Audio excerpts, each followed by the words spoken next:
Morning. Any questions? Robert, when you saw you guys are going to be playing 6 primetime games in 11 weeks and all the short rests that you guys have, especially at the beginning of the season, like what was your reaction, I guess? No reaction. It's you take them as they come, and the schedule comes out. Every team has, things on their schedule that they've got to deal with, and we've got some things that we're excited to deal with. With the specifically the 3 games in 10 days to start, your thoughts on that, and how does that maybe impact the way you conduct training camp? It's not going to change the way we approach training camp because you've got such of a, from the last preseason game, you've got a full 2 weeks. But as we go into the season, just to be cognizant of the rest time, so it's definitely something we'll address. The decision not to take the bye after London, I'm just curious what went into that, and how do you think your experience going to London last time kind of will color this trip? The decision not to take the bye was the feeling that if we can get a Thursday game early, those act as miniature buys, and then obviously we'd prefer a later bye.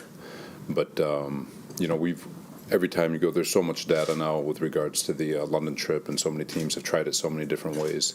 We feel really comfortable about what we're going to do. I'll keep it quiet, but there's a couple things from our last trip that we learned that we're going to omit, and a couple of things that we're going to add too. So every experience is a learning experience. Robert, the owners meetings in March, you said you were kind of hoping you guys could fly under the radar this year after last year. Well, you're on prime time 6 times, schedule those 7 games. Rich's cohorts at ESPN have announced you as the Super Bowl favorites last week. Do you think that's not going to happen this year like you would hope? No, it's New York. There's always going to be excitement. It's awesome that we're, like I said, that we're looked at in that light. But at the same time, none of it matters unless we focus on the process and going day to day and trying to be the best we can. Robert, there was a report that you guys legitimately tried to hire someone who would replace Nathaniel Hackett. What was the thinking there? I addressed all that stuff at the owners' meeting, so I'm not going to rehash Well, that. this was a report last week. It was rehashed from the owners' meeting. What are you looking for from Aaron during these OTAs and minicamp? Just for him to get reacclimated with his teammates. I know he had some at the end of last year, but for him to push the envelope, continue his rehab. He has no restrictions, and he looks good, man.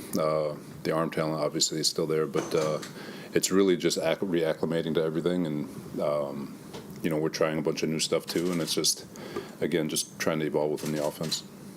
Well, how is he doing in terms of, is he taking snaps under center? Is he doing He's doing everything. Work related to handoffs and stuff that maybe he wasn't doing toward the end of last year? He's doing everything. You guys made some changes to your conditioning staff. What went into that? Just try to change it up, I guess. There's, it was nothing performance related. Thought they all did a really nice job, but there's certain things that we feel like need to improve on, and certain things that we felt like we could do as our current staff exists. You said you prefer a later buy. Why is that? It's just really trying to, you come off the season, and again, this is just me, but you come off training camp, and you've got that 2 weeks, so you got a bye week to start before the season starts. So you've got a perfect world is you play 8 or 9 games, you get a bye week, and you play 8 or 9 more. But with the Thursday game, kind of acts as a miniature bye, so you're trying to get the league to give you kind of a 6 and 6 or 5, whatever it is, in terms of just giving a break. But the biggest reason, just to get a refresh at the middle, towards the end of the season, a refresh to hit your surge for hopefully what should be a playoff run. Robert, how are some of your other guys that are coming back from injury, like Mike Williams and some of these other guys? Are they participating, or is everything kind of slow with them? Mike is they're off to the side. AVT off to the side, so they're still not cleared for full football activity. But they're working good. They look good.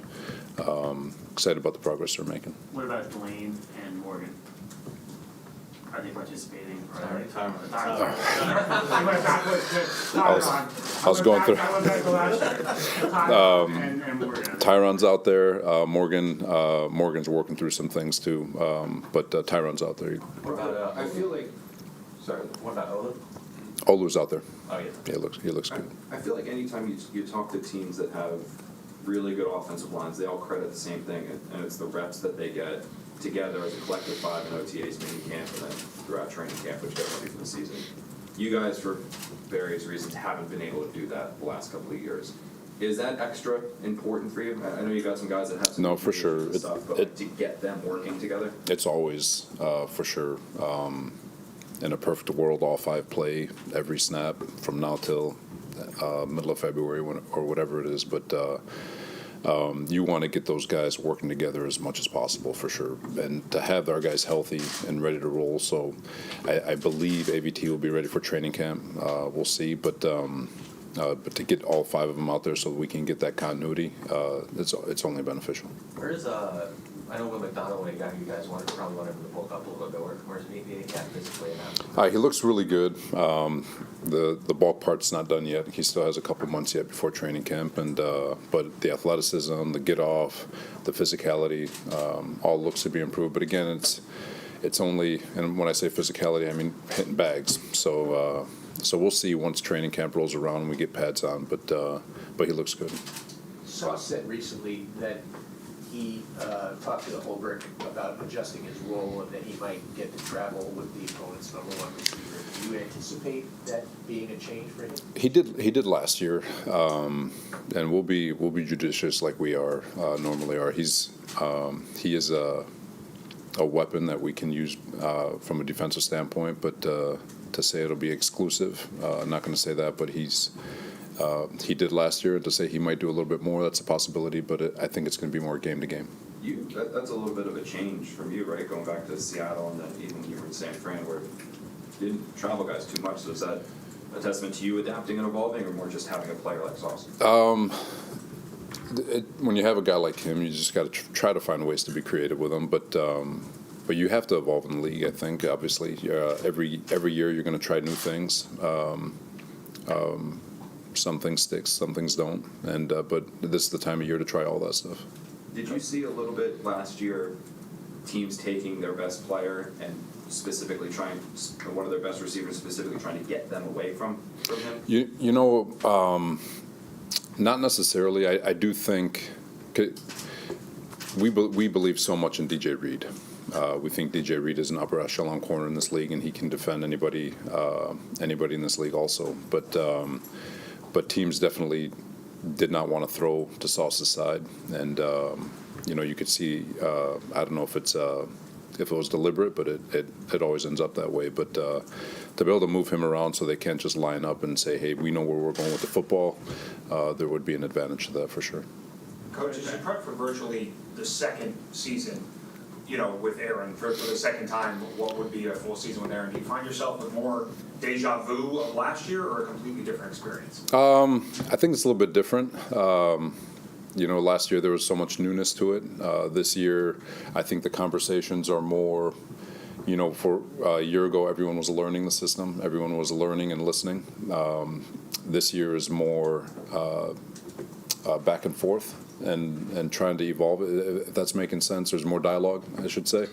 So it's actually been really good, really beneficial for everybody, because you can see it now where receivers are speaking to one another rather than asking questions to the coach or to the quarterback, and they're correcting things as a group. The running backs correcting things as a group. The O-line, same thing. So the continuity of year two is opening up the door for more dialogue rather than just listening. Just going back to the offense for a second, is Nate going to be the primary play caller? Yes. And how do you think in what ways might he grow just having Aaron back? And maybe being able to do some of the things that he never got to do last year?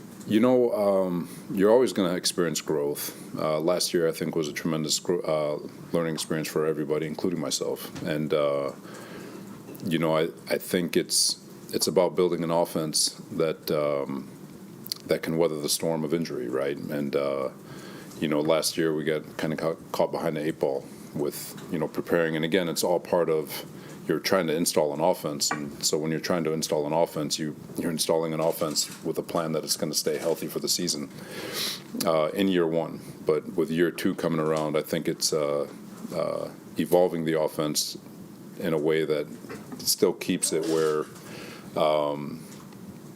the offense can hum. I don't want to give. I'm trying not to give away any thoughts or things that we're doing differently, but there's going to be a tremendous learning experience for everybody in how to weather the storm with regards to injury. Couple more? At safety, is that a competition between Chuck and Ashton, or is kind of a weird situation where Chuck was kind of the guy there last year before he got hurt? It's always going to. There's competition all over. It's with Ashton coming back. He's proven he's a ball hawk in this defense. He knows the defense. Chuck, obviously, he's got tremendous experience, and we love him. We love them both. And obviously, Chuck's coming off the injury, so it is an open. That entire safety room is open. Is Chuck full go right now? Or is Yes. Is Aaron full go? Is Aaron 100% back from the Achilles, or is there still a little bit of a road to travel on? He still has to. That'd probably be a better question for him. But as far as we're concerned, his track and what he's able to do, there's no limitations to what we're asking him to do at practice. Oh, good. Thanks, everyone. All right, thanks, guys.